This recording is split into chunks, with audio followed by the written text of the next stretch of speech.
बच्चों से पूछो क्या खाएंगे तो बोलेंगे पिज्जा पिज्जा पिज्जा। पिज्जा ही उनको आता है पसंद। तो चलिए बनाते हैं आज यही पिज्जा जो कि है बच्चों की demand. Radhe Krishna everyone, Sonam blog with kitchen से मैं सोनम आज आपके लिए लेकर आई हूँ पिज्ज़ा की रेसिपी जो कि बहुत ही ज़्यादा आसान और टेस्टी है। इसमें मैंने घर का ही पिज्ज़ा बेस यूज किया है, जिसको आप पिज्ज़ा बेस को स्टोर करके भी रख सकते हो। पूरी रेसिपी आगे तक देखिएगा, एक एक टिप्स बताऊंगी आगे का। और जो पिज्ज़ा बेस है ना, उसको भी स्टोर करने का तरीका भी बताऊंगी। इसलिए पूरा वीडियो जरूर वॉच कीजिएगा, बिना स्किप किए पूरा देखिएगा, तभी आपको अच्छे से समझ में आएगा। क्योंकि बच्चों को भी पिज़्ज़ा तो काफ़ी पसंद होता है। मार्केट का पिज़्ज़ा पड़ता है महंगा, और मैं इसका कॉस्ट भी बताऊंगी आगे चल के ये कितने का पड़ा है ये पिज़्ज़ा। तो देखिए कितना परफेक्ट लग रहा है ना, इसका जो बेस है वो भी एकदम परफेक्ट ही है। तो ये देखिए बनकर तैयार हो गया है पिज्जा। आप इसका बेस देख सकते हैं कितना जालीदार, बिल्कुल मार्केट के बेस जैसा ही है।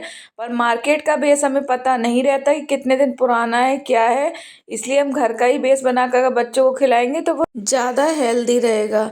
तो बस इसको बनाना भी बहुत आसान है, बस छोटी छोटी सी टिप्स देखिएगा। तो चलिए स्टार्ट करते हैं अपने पिज्ज़ा को बनाना। तो ये देखिए यहाँ पे मैंने एक थाली या पराठा, आप कुछ भी ले लीजिएगा। इसमें मैंने हाफ कप के करीब दही लिया है। ध्यान रखिएगा दही बिल्कुल भी खट्टा नहीं होना चाहिए, नॉर्मल दही ही लीजिएगा। क्योंकि यहाँ पर हम ईस्ट का यूज़ नहीं कर रहे हैं, तो इसीलिए नॉर्मल दही लिया है। इसमें नमक डाला है थोड़ा सा, और 1 चम्मच डाली है चीनी। तो ये बिल्कुल ईस्ट का काम करेगा, क्योंकि हम इसको इंस्टेंट बनाने वाले हैं। ईस्ट में से अगर हम बनाते तो ईस्ट को 2 घंटे तक हमें उसको रेस्ट पर देना पड़ता।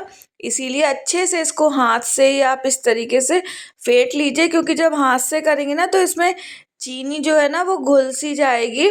तो कम से कम 2 से 3 मिनट तक इस तरीके से इसको फेंटना है। तो देखिए कुछ इस तरीके से हमने फेंट लिया है इसको। और अब हम क्या करेंगे कि गुनगुना पानी लेंगे, बिल्कुल गुनगुना, जैसे कि गर्म नहीं होगा ना ही ठंडा होगा, जो एकदम गुनगुना टाइप का होता है जिसमें हम उंगली डाल सके, बस उस तरीके का ही पानी लीजिए। तो ये पानी मैंने 1 कप लिया है, उसी कप से मतलब आधा कप ही मानिए, जो चाय वाला कप होता है उससे। तो आधा कप पानी और आधा कप ही दूध लिया है। तो ये देखिए इस तरीके से अच्छे से फेंट लिया है इसको, और अभी ये गुनगुना सा ही बन गया है। तो बस इसको कर देते हैं बिल्कुल साइड में। तो अब एक लेते हैं दूसरे परात या थाली, कुछ भी आप ले सकते हैं। इसमें मैं मैदा लूंगी। देखिए मैदा को छानना बहुत ज़रूरी है, क्योंकि जो एयर पार्टिकल्स होते हैं ना मैदा के, छानने से वो ओपन होते हैं। और जो जो पिज्ज़ा बेस रहेगा उसमें स्पंज भी काफ़ी अच्छी बनती है। तो इसलिए इसको छानना बहुत ज़रूरी है, इसको इसके बिल्कुल नहीं कीजिएगा आप। तो इसको अच्छे से छान लेंगे, जो मैदा वाली छलनी होती है इसी से। तो ये देखिए नॉर्मल वाली स्पून से हाफ स्पून आप देख सकते हैं मैंने लिया है बेकिंग पाउडर, और हाफ से भी हाफ लिया है, ये देखिए उससे भी हाफ लिया है ये सोडा, जो खाने वाला सोडा होता है। मतलब जितना आपको बेकिंग पाउडर लेना है उससे आधे से कम ही मात्रा रखनी है आपको सोडे की। तो ये ड्राई इंग्रेडिएंट्स बिल्कुल मिक्स कर लेंगे। अब इसके बाद में जो दही वाला बैटर बनाया था ये भी अभी भी एकदम हल्का गर्म है, तो इसी में अब इसको ऐड कर देंगे जो कि मैदा था। तो अब इसको हाथों से ही आप कोशिश करिएगा कि डो लगाइए इसका, तभी परफेक्ट डो लगेगा। तो इस तरीके से हल्के हाथ से एकदम मिक्स करेंगे, और इस तरीके से एक डो का फॉर्म इसको देंगे। देखिए अगर आपको ज़रूरत पड़े तो आप इसमें पानी का यूज कीजिएगा, नहीं ज़रूरत पड़े तो आप ऐसे ही लगाइएगा। और पिज्ज़ा का जो आटा लगता है वो बिल्कुल नरम लगता है, बिल्कुल नरम, बिल्कुल हार्ड नहीं रहता है। अगर आप हार्ड बना लेंगे तो वो बिल्कुल मज़ा नहीं आएगा, वो पिज्ज़ा वाला टेक्सचर नहीं आएगा। तो इसको बिल्कुल ध्यान में रखिएगा। और इसके लिए मुझे थोड़ा सा गुनगुना पानी की ज़रूरत पड़ी, तो जो मैंने पहले पानी लिया था उसी से मैंने फिर से वही बिल्कुल हल्का गुनगुना वाला पानी ले लिया है इसको लगाने के लिए। और अच्छे से एकदम नरम आटा लगा लेंगे। तो अभी आप इसका टेक्सचर देखिएगा कि हाथों में ऐसे चिपकेगा, इस तरीके का है। तो इसी तरीके का हमें बिल्कुल चाहिए, क्योंकि हार्ड तो बिल्कुल ही नहीं चाहिए। और इसमें बेकिंग सोडा और बेकिंग पाउडर डाला है तो एकदम से ये देखिए जालीदार तुरंत ही हो जाएगा और ऐसे ही चिपकेगा। तो जब ये चिपके ना तो इसको 1-2 बार ऐसे ही पटक दीजिए, तो ये बिल्कुल सीधा लाइन पर आ जाएगा। तो ये चिकना इस तरीके का हो गया था। तब इसमें थोड़ा-सा ऑयल लगाकर अच्छे से ढककर रख देंगे 10 मिनट के लिए। जब तक हमने सारी सब्जियाँ कट कर ली हैं 10 मिनट में, तो ये देखिए शिमला मिर्च, प्याज़, टमाटर और पनीर को कट कर लिया है। तो यहाँ पर कॉर्न मेरे पास ख़त्म हो गए थे तो कॉर्न नहीं लिए। तो आप टॉपिंग के लिए कुछ भी जो आपकी पसंद हो वो ले सकते हैं। ज़रूरी नहीं जो मैंने लिया है वो आप ना लें। आप और भी ज़्यादा सामान ले लीजिएगा, पर मैंने सिंपल ही वे में पिज़्ज़ा कम में बनाना बताया है। तो बस ये समझ लीजिए सब्जियाँ बस एक-एक ली हैं तो ज़्यादा कॉस्ट नहीं पड़ेगी। मैदा भी 1 कप लिया है तो इसकी भी कॉस्ट ज़्यादा नहीं है। तो मार्केट के पिज़्ज़ा से तो ये आधे रुपए में ही बनेगा। तो ये देखिए इसको बस थोड़ा-सा लेकर अच्छे से पटक दिया था उसको ही परात में, और फिर इसका एक पोर्शन लेकर इतने में मेरे 2 पिज़्ज़ा बने थे, तो आप उसी हिसाब से देख लीजिएगा।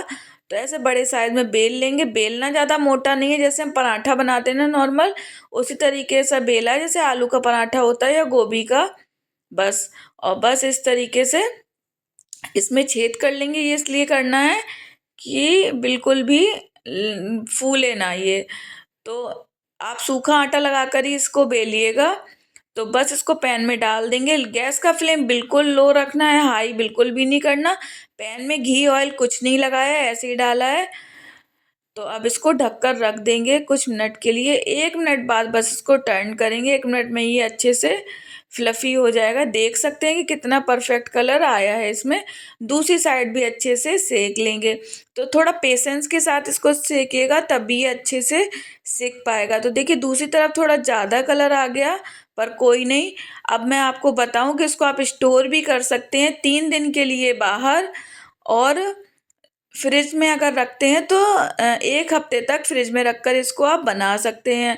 बिल्कुल भी पिज़्ज़ा बेस आपका ख़राब नहीं होगा। मार्केट से कम कॉस्ट में ही देखिए पिज़्ज़ा बेस बनकर तैयार हुआ है, और बनने के बाद सेम वही लगेगा, बल्कि मुझे मार्केट का तो मोटा-सा थोड़ा टेस्ट अच्छा नहीं लगता है उसका, घर वाले का मुझे टेस्ट ज़्यादा अच्छा लगता है। तो इस पिज़्ज़ा को हम कढ़ाई में बनाएँगे तो इसलिए क्या करेंगे कि आधे चम्मच से कम मैंने थोड़ा-सा देसी घी लिया है, और जो मैंने वेजिटेबल्स कट करी थी ना टॉपिंग के लिए, तो बस जब घी मेल्ट हो जाएगा तब हम जो वेजिटेबल्स हैं सारी इसमें डालकर हाई फ्लेम पर सौटे कर लेंगे। बिल्कुल कुक नहीं करना है, भूनना नहीं है, जलाना नहीं है, बस थोड़ा-सा सौटे कर लेंगे। नमक डालकर सौटे इसलिए करेंगे कि अगर हम इनको ओवन या किसी और चीज़ में बनाते तो उनमें ऊपर से भी हीट लगती, तो सब्जियाँ सारी ऊपर से भी अच्छे से क्रिस्पी मतलब पक जाती। पर इसको हम कढ़ाई में बनाएँगे तो ऊपर से हीट का आने का कोई चांस नहीं है, फिर सब्जियाँ हमारी कच्ची हो जाती हैं, बेस अच्छे से पक जाता है। तो बस मेरा ये वे है कि मैं इस तरीके से कुक कर लेती हूँ, पर आप अगर नहीं करना चाहें तो नहीं कीजिएगा। ये नमक लिया है मैंने, ये मैं काफ़ी टाइम बेकिंग में यूज़ कर चुकी हूँ, तो मैं बता भी चुकी हूँ आप लोगों को पहले भी। तो बस फिर वही मैं छान लेती हूँ हर बार, तो बस फिर वही नमक ले लिया है, और बस कढ़ाई में ढक्कन लगाकर इसको हीट करने के लिए रख देंगे 5 से 10 मिनट के लिए, जब तक हम पिज़्ज़ा का अपना टॉपिंग कर लेते हैं।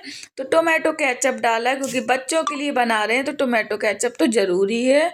अगर आप बड़ों के लिए बनाते हो तो इसको स्किप भी कर सकते हैं, चॉइस आपकी है। और ये डाला है पिज़्ज़ा सॉस। पिज़्ज़ा सॉस का भी मैंने छोटा वाला पैकेट ले लिया था, तो इसी हिसाब से आप ले लीजिएगा, कम कॉस्ट में ही आपका पिज़्ज़ा भी बन जाएगा। तो फिर इन सॉस को अच्छे से इस तरीके से पूरे में फैला लेंगे। तो देखिएगा कैमरा मुझे लग रहा था थोड़ा तिरछा हो गया, पर आपको मैं समझ सकती हूँ कि अच्छे से समझ में आ रहा होगा कि जो ये पिज़्ज़ा है। तो बस इस तरीके से फैला लेंगे, अपने मन मुताबिक ऊपर की टॉपिंग आप कर सकते हैं। तो इसके लिए मैंने देखिए अब ये चीज़ ली है, तो चीज़ का पैकेट ये शायद 130 या 120 का आया है। तो ये मेरे दोनों पिज़्ज़ों में लगने के बाद भी ये बच गई थी, तो आप समझ लीजिए कि कितनी कॉस्ट का ये पिज़्ज़ा पड़ा होगा।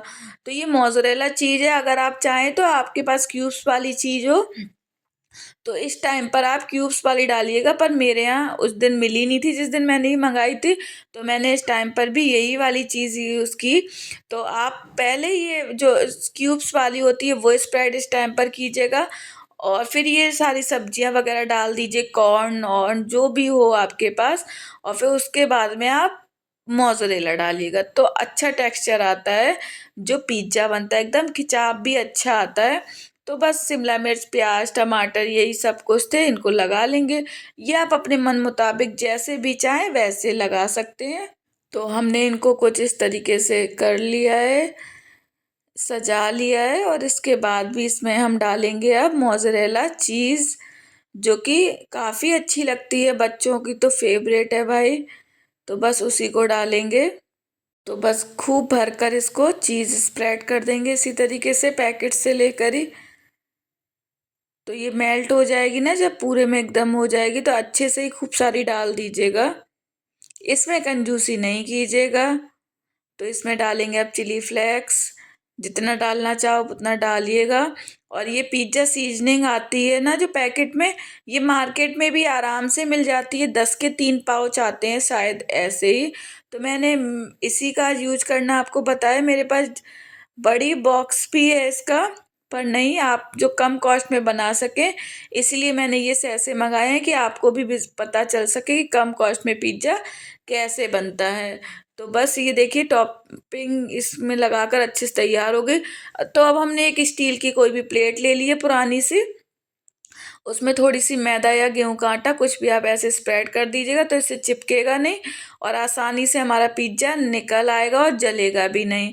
तो बस प्लेट हमारी तैयार हो गई है। तो चीज़ मुझे थोड़ी कम लग रही थी, तो फिर थोड़ी सी और इसमें स्प्रेड कर दी इस तरीके से। तो इतना अगर आप मार्केट में पिज्ज़ा ऐसा पनीर वगैरह सब कुछ लेने जाएंगे, 300 350 से कम का नहीं मिलेगा। जो सिंपल वाले होते हैं ना, उनमें पनीर वनीर नहीं होती, वही बहुत कम रेट, वही बहुत ज़्यादा रेट के मिलते हैं। पर ये वाला तो बहुत ही ज़्यादा का मिलेगा, और टेस्टी और हेल्दी भी इतना नहीं रहेगा। जो हम घर पर बनाते हैं उसकी बात ही कुछ अलग होती है। तो ये देखिए कढ़ाई अच्छे से हीट हो गई थी, मैं पहले स्टैंड लगाना भूल गई थी, तो इस टाइम पे बहुत गर्म थी कढ़ाई। थोड़ी केयरफुली आप प्लेट रखिएगा। तो बस इसको रख देते हैं इस तरीके से, और ढक देंगे इसको हम। प्लेट एकदम सीधी ही रखनी है, गैस का फ्लेम बिल्कुल लो रखना है। और जो ये इसमें होल है ना, एक इसमें हम लगा देंगे सिल्वर फॉइल, तो बिल्कुल भी एयर बाहर नहीं आएगी। और ये पूरा पिज्ज़ा बनने में 20 मिनट ही लगेंगे, ज़्यादा समय नहीं लगेगा। और ये देखिए अब मैं एक पैन में भी आपको बनाना बताती हूँ। तो जो दूसरा बेस था ना, वो एक तरफ से तो कम, एक तरफ से ज़्यादा सिक गया था, क्योंकि मैं वीडियो शूट कर रही थी इसलिए। तो जो ज़्यादा सिक गया था ना, उसी तरफ से इसकी टॉपिंग करेंगे। और इसको मैं बनाऊंगी पैन में बिना नमक के। तो जिस भी पैन में या तवे पर आप बनाएं, तो ये ध्यान रखें कि तवे का या पैन का तला बहुत भारी होना चाहिए। हल्के तवा अगर हो आपका तो बिल्कुल नहीं, आप उसमें ये बनाइएगा। और या पैन भी या कढ़ाई जिसमें भी आप डायरेक्ट इसको रखते हैं ना, तो बिल्कुल भी आपका हल्के तले का नहीं होना चाहिए, भारी ही हो, तभी आप इसको ट्राई कीजिएगा, नहीं तो नमक वाला आप बना सकते हैं। तो बस इसको भी इसी तरह से लगा लेंगे। तो ये देखिए कुछ इस तरीके से इसको पूरा टॉपिंग इस पे कर ली थी। अभी बिल्कुल ठंडा था, ऐसे ही इसमें नॉर्मल रख देंगे। थोड़ा सा चीज़ और डाल देंगे, मुझे थोड़ा कम लग रहा था। तो बस एक साइड जो कढ़ाई वाला था उसको साइड वाली गैस पे ट्रांसफ़र कर देंगे, और जो पैन वाला था उसको इस साइड कर लेंगे। तो देखिए गैस का फ्लेम लो ही रखना है दोनों पिज्ज़ा का, ये ध्यान रखिए। और जो गैस में जो छोटा वाला बर्नल होता है ना, उसमें ये पैन वाला आप रखिएगा, जो इस साइड वाला बना रहे हैं ग्रीन पैन वाला, तो वो आप बिल्कुल लो पर ही रखिएगा और लो पर ही इसको पैन वाले को बनाइएगा। तो दोनों पिज्ज़ा साथ ही बन रहे हैं। तो अब आप देखिएगा कढ़ाई वाला पहले बनेगा, क्योंकि वो थोड़ा पहले ही उसको चढ़ा दिया था, इसमें भी सिल्वर फॉइल लगा दिया है। तो अब आप कढ़ाई वाला देख सकते हैं कुछ इस तरीके से। अभी चीज़ पूरी मेल्ट नहीं हुई, सिका भी नहीं है साइडों में। तो अब इसको ढक ही देते हैं, और बिल्कुल कहीं से भी इस एयर नहीं निकलनी चाहिए, इसका ध्यान रखिएगा जिस भी बर्तन में आप इसको बना रहे हो। तो देखिए अब अच्छे से चीज़ मेल्ट हो गई है, और ये साइड से सिक भी गया है, इसका कलर भी चेंज हो गया। आप देख सकते हैं साइडों से कितना परफेक्ट कलर आया है। मैं इस तरीके से स्पून से निकाल कर दिखा रही हूँ, इस तरीके से देखिएगा।